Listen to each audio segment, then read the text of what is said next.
Okay, well I bought some Sarah Senior today. They're getting pretty pricey, about $12, and I reckon they should be about 8. You know, fly trap, you know, I don't know, maybe 10. You know, fly traps around about the $6, cephalotas 8, maybe Sarah Senior like this 10. So, you know, they're getting a little bit pricey, as we say. So I don't know if you can see down there. I'll try and put them down there. We'll have a closer look at them later on, but there's that one there. And we'll put the thing in here for this one, just so you can sort of get a bit of a view, I think, down there. I don't know how far we can go down, but about that far on the tube. But we'll see a bit of a closer view shortly. So far, the perlite not looking good, fellas. I think you've done your dough. You know, it's only been one day, but surely I would have got a little bit of pinking around the actual sauce, whereas the other ones are going quite good there. So anyway, so we're going to take these over to the tap, like so, and we're going to set up our camera on the tripod, on the old tripoders. Tripoders interrupters. And we're going to line ourselves up, as you tried to do. There's the tap, about there I think. And we're just going to take these things out, as you do. Probably pull them by the pits. And we're going to do the old thing, you know, have a bit of a squeeze. I don't think I'm going to take them too much apart, fellas. There is a sundew in one of these things. I'm just going to get rid of all the peat. Well, this one actually coming. This one's actually coming apart, so you know, I can just give it a bit of a yank. I just want to wash all this dirt off because we want to get rid of all that rubbish sort of thing. Because we're going to try and grow it in our pot over there. And well, it's broken into 3 parts on its own already. So there you go, fellas. Oh, 4 actually. Okay, so we get rid of all this detritus and back stuff, and get rid of any old unwanted stuff. We want to basically get rid of all that peat, because we don't want that. Because I don't think it's the best meat in the world. Their peat, I don't think it's the best. They may be playing silly buggers, you don't know, but we'll find out. I mean, as I said, the data coming back from the perlite so far, you know, if it gone pink overnight, you know, just slightly pink or something, I would say, oh, yeah, I would hold out hope for you, fellas. But apparently, it hasn't done that overnight. So I get the impression either the perlite doesn't generate any reductive flammable gas, or it's much less rate or quantity than polystyrene. So I've gone down the series, you know, 4 different sort of possibilities, and number 4 I try to be very kind and generous and say, well, maybe the originator mixed perlite, you know, which is perlite and polystyrene, also known as isolite. I may have slightly misdirected you the other day on that. Oh, there's the sundew. I'll just leave it like that, I think. Just make sure I get rid of all the peat. I don't want the peat in there, because we don't want that. If we can get rid of the peat without damaging the sundew too much. Yeah, I think we're about done there, fellas. So now I'm just going to set the camera up over here, if we can, and focus in. I can get the view right down on our pot here. There it is. Now,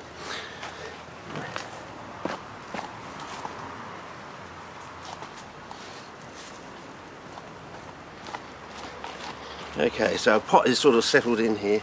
We've got all our Sarah Seniors down there. And I'm just going to get my knife, I think. I'll get this going first. And we're just going to rip into this sort of thing, move these things out the way. Ouch, that's prickly little sucker, that one. Okay, move some of this stuff out of the way. The sand's settled in. It's been there about 2 weeks now, I suppose now. And we're just going to dig the holes, basically, fellas. A nice hole. See how far it goes down to the charcoal's about down about there. So it's about down about 2 inches, I suppose. So that one's going to go in the hole like that. Like that. So I may have to cut some pictures off, I don't know at the moment. And then these other, how many we had here? 3, wasn't it? I think we had 3. I may have to go back, I may have left one by the tap, I don't know. And I'm just going to put one down here again. See if we can go down to the charcoal. Yep, there it is, down the charcoal. It's down about that far, fellas. So 2.5 inches, maybe, yeah, about 2.5 inches. Put these in down the side here, fellas. And I'll show you what I'm going to do.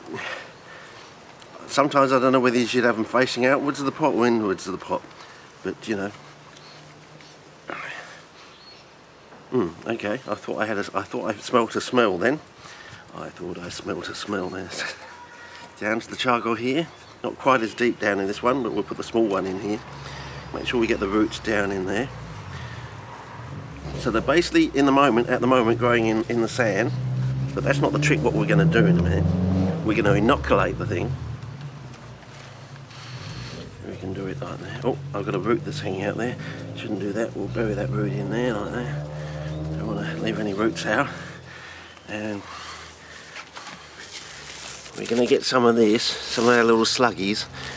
Hopefully it's thawing out nicely, and we're going to bury those in the sand around there, and then we're going to, so we get our little, I don't know how close I can get. So we're going to break these up. It's thawed out for, you know, about half an hour, I think it is. So we're going to get our little lumps of meat, and I'm going to bury them in the sand, so it's below the surface of the sand. So, and hopefully we'll get little red patches, you know, so we get a nice, put a nice big bit down there. So when we inoculate all this, big chunk, put a big chunk down there. We'll try and get it down to near the charcoal level. If I can get right down, yep, down to the charcoal level. Put it down there, cover it over with the sand, so nothing's gonna, you know, and then we might see nice red patches forming around these zones, but they're not actually touching the plant or the rhizomes or thing. So we'll put another one down here on the side here, down in there, nice and deep, so it's down near the charcoal zone, but with about 1 inch or so of sand on top. We may have to do another one, say over here somewhere.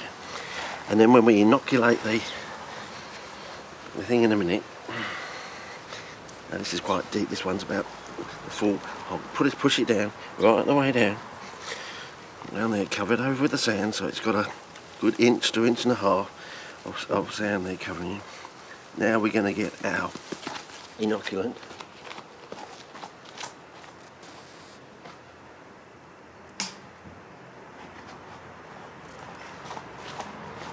So we're going to get our inoculating stuff. I hadn't refilled the water from yesterday, so it should be quite weird. Also, you can hear the organism, the charcoal going around there. So we'll have microfine charcoal nanocarbon.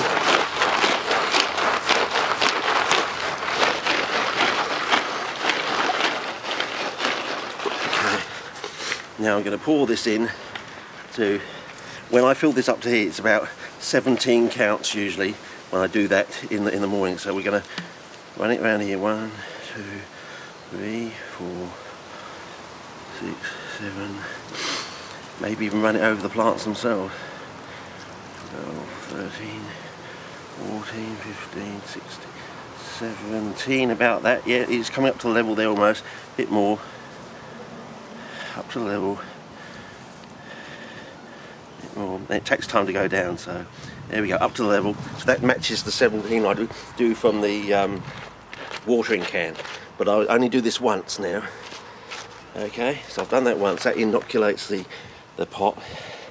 Has the nanofine charcoal nanocarbon there, the organism, the relevant one we want, in there. And then we should see pinking and then redding in certain areas around the rhizomes from those lumps of chicken breast we've put in there. So, okay, maybe time to just wash my hands and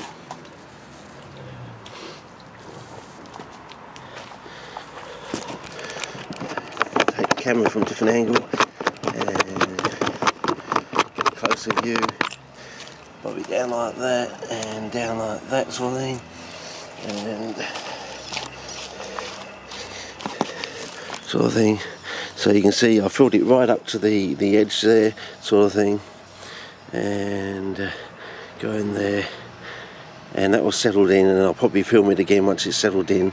And yeah, some of the little weed seed leaves over there have been growing reasonably well, so you know, it gives me a fair indication that we might be able to, you know, just about crack it here, fellas. So instead of using peat, we might actually be end up using meat to actually grow our plants. We may be actually fertilising our plants, not from the insects, but from the ground up, sort of thing, from the soil and ground up. So that begs the question is then, why are they being carnivores? What is it in the insects that the plants want or need? Are they directing the microorganisms in the soil? Are they saying, if you do this for me, I'll give you this from the insects, or something like that? I don't know. Or is the equation working totally the other way around? I don't know. You never know, but we'll find out eventually. But as I say, it doesn't look good, fellas. I would have expected already a bit of pinking around there on the top, so you know, it doesn't look good for you fellas. I've tried to be kind and said, you know, maybe the bloke started off, whoever originated this idea or group of people, started off with isolite, which is polystyrene, and perlite, and put it down that the results they were getting must have been due to the perlite, because there's no possible way that polystyrene, you know, having a neutral pH and being seemingly inert, could possibly have any effect. Not knowing what we know now about 270 nanometers and various plastics out there that can generate reductive flammable gas, you see. Maybe, I'm being very kind there, that's about 0.4, but I usually start off with 0.1, which is along the avenues of, I think they're doing one thing, telling you another, and also selling you very expensive perlite, making themselves rich along the way. Okay, I think over and out for now, but yeah, it does look quite pretty then, doesn't it? If it's going to focus in there, I don't know, but you know, maybe I've got to put it on spot culling, but we go. Okay, over and out, see ya.